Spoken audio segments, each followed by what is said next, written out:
Today I want to talk about one of the top underutilized ways to get your information and brand into the LLMs. I'm sure you guys have seen this graphic floating around where AI gets its facts with all the different sources listed. I wanted to focus in on according to this list, the top third source, YouTube. If I were to ask you, who is winning the YouTube game for things related to the nonprofit space? Who would you say? Well, it's actually really interesting. The person who is the leading YouTuber in this space is a woman called Amber Melanie Smith. And Amber is crushing anything related to fundraising YouTube. And it's actually really cool because she's beating some of the biggest brands out there through just consistent work and great content.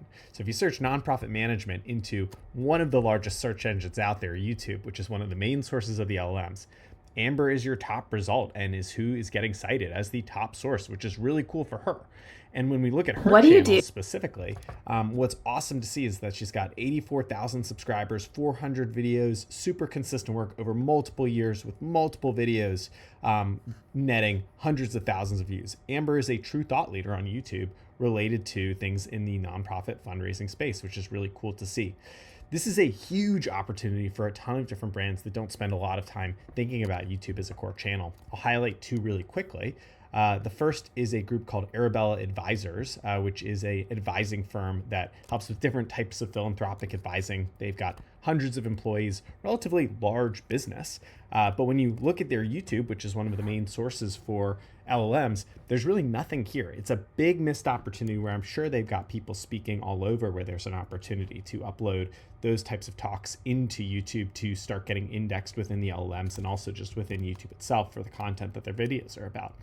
The other one that I'll quickly reference here, in the same vein of impact investing and nonprofit advising, is Rockefeller Philanthropy Advisors, another one of these large advising firms that is in the hundreds of employees, tons of different very prestigious nonprofit clients. But again, if we look at their YouTube channel, a really underused asset for them where they've got a handful of different talks that they've put up, but the most recent video is 8 months ago.